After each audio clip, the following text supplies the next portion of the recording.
today's episode, also the last episode of the season in the series. So it's a total of 14 episodes he directed. He's also an executive producer on Star Trek Discovery. Olatunde Osunsanmi.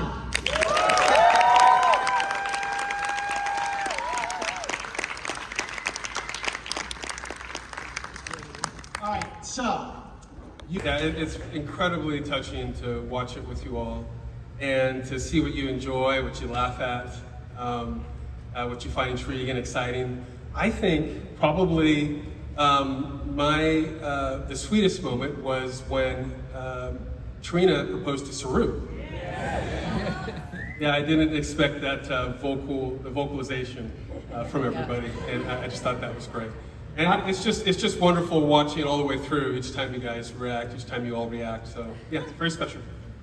Every season on Discovery, we tackle big ideas, big themes. We always want to make sure our characters are growing. And what's interesting about this season is when we found out after we were done shooting that this would be our last, we kind of talked about it and realized, well, if there were any season for that to happen, it feels like this would be the one, because there are things about it that feel like I don't know, just I can't say too much without giving. It's so hard not to give it all away and to talk about the disco ball that comes down at the very. No, I'm just kidding. I make the disco ball joke all the time. I appreciate you laughing. It's funny every time. The writers in the room are so done with it right now. They're just like, they've heard it so many times. But what we're doing thematically in terms of meaning and purpose feel like big ideas, and so no, I don't think we would have done anything differently. And I do have to give. We've said this before, but it bears saying again. Our studio and network were incredible with this. When we found out it was going to be our last season, they gave us the opportunity to go and shoot some additional days, to shoot some additional material, and I have to say, like that gave us the opportunity to wrap it all up in a way that is going to feel, I promise you, it's going to feel so satisfying to all of you who have invested in this show. And it meant so much to all of us personally who have given so much to this show that we had the opportunity to do that. And it's so rare. It's so rare that happens, but they all know what this show means to all of you and to us, and they gave us the chance to do that, I think you'll be really happy. So Tunde, like I said prior to the conversation, like you've now directed, by the time you get to the end of the 5th season here, I think 14 episodes of the show.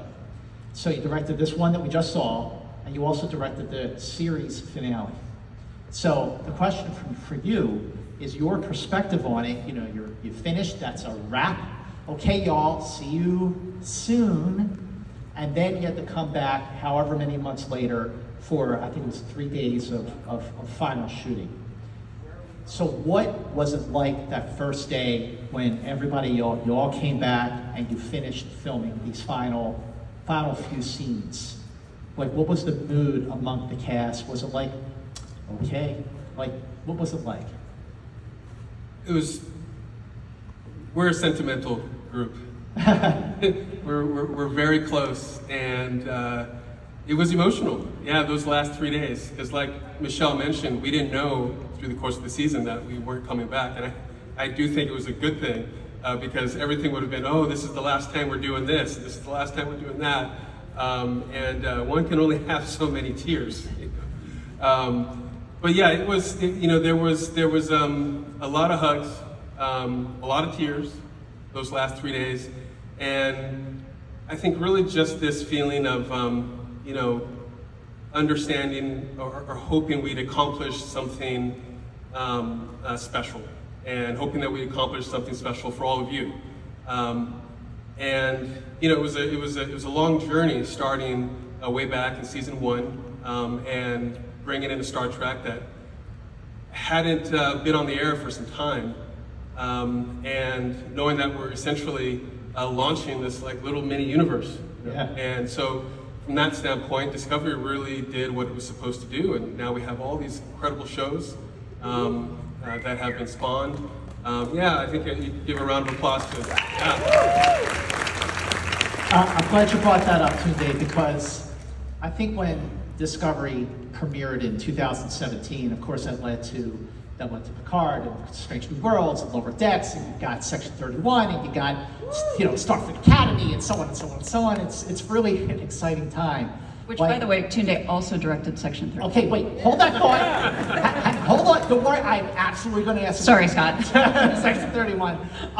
But the difference is that when Star Trek came back, because Alex Kurtzman was, in Secret Hideout, and Kurtzman did those first 2 movies with JJ, it was clear from the beginning that Star Trek was coming back to TV with a cinematic sensibility.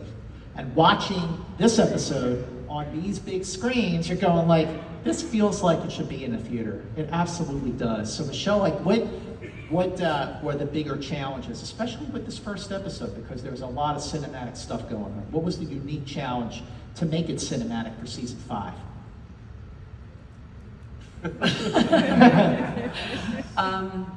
Well, Tunde talked about it a few minutes ago. We go into every season wanting it to be bigger and better and more of all the things than the previous season. So we set the bar very, very high for ourselves.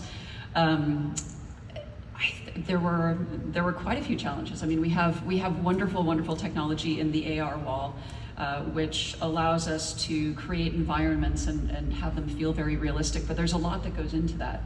I don't want to ruin the way the cake is made. How do you think? Something like that. Okay, but it's not going to ruin the cake. It's good that you loved the cake. I hope you loved the cake.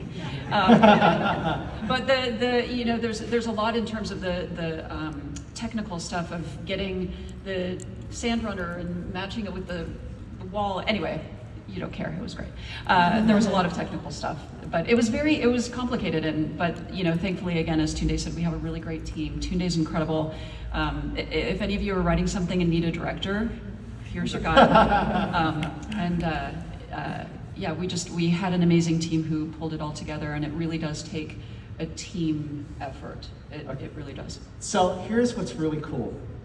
So about a year ago, a little more than a year ago, I was at South by Southwest, and I'm watching the Academy Awards, and there she is, Academy Award winner, Michelle Yeoh. The very first Star Trek captain to win an Academy Award. So everyone's, posting on X and Instagram and TikTok and all this stuff. Oh, Michelle Yeoh. I posted, first time a Star Trek captain won an Academy Award, and then all you retweeted me, so thank you for that. But Section 31, bringing Michelle back, she's gotten very, very, very friggin' busy. And there was this new photo in this brand new issue of Variety, another reason you should definitely get it, of Michelle filming, it's a scene from Section 31. So Tunde, what was it like for her to come back? What can we expect from Section 31 that's gonna feel like Star Trek, but be a little different? Yeah, Michelle came in that very first scene that we shot, it was like she had never left. It was incredible. Actually, that was literally what I told her, is that, wow, it feels like we just stopped filming with you yesterday. Yeah. And so, what happens in that very first scene is, oh wait, I can't give that away.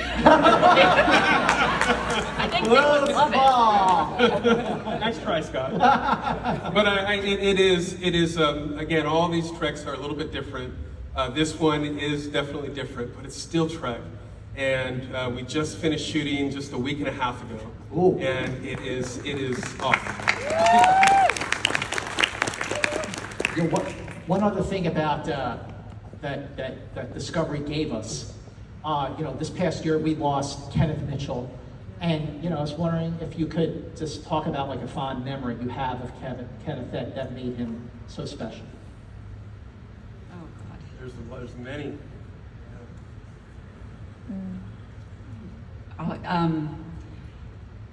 We love Ken. Episode of season 5. I don't think there's a Star Trek captain who has been through as much of a journey where he or she has earned something so very much.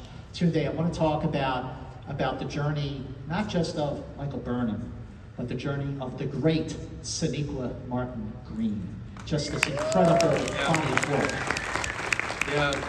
Well, she's an incredible human being, and she's an incredible actor. And yeah, most of the captains, all except for one and Sonequa, we met them as captains. Yeah. But here she was playing these multiple roles, lieutenant, prisoner at one point. And it takes an actor of incredible range and incredible capability to be able to pull that off and to be believable in each of the different roles of each of the different phases of her life as Burnham. And so it was really fantastic to be able to see and to have a front seat to that. And one of those things I'll cherish the rest of my life. Michelle, I want to ask about working with Sonequa on season 5. Even though you've done a lot of work with her already, what was it about her performance, her commitment as Burnham in season 5 that surprised even you? I mean, she surprises me every episode. She's really incredible. I remember when I first started on the show, one of the first things Alex said to me is there's nothing Sonequa can't do. And he's absolutely right. I mean, I saw that very early on, and as writers, that is just a gift because you can take the character anywhere. And she has some work this season that just is, I mean, every season, but this season in particular is just unbelievable.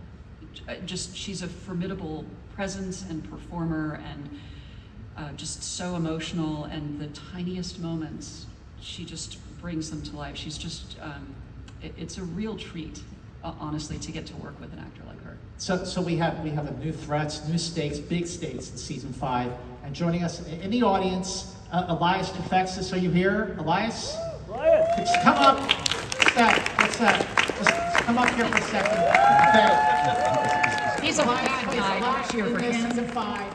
Great guy. This guy has done everything. He's a really nice guy.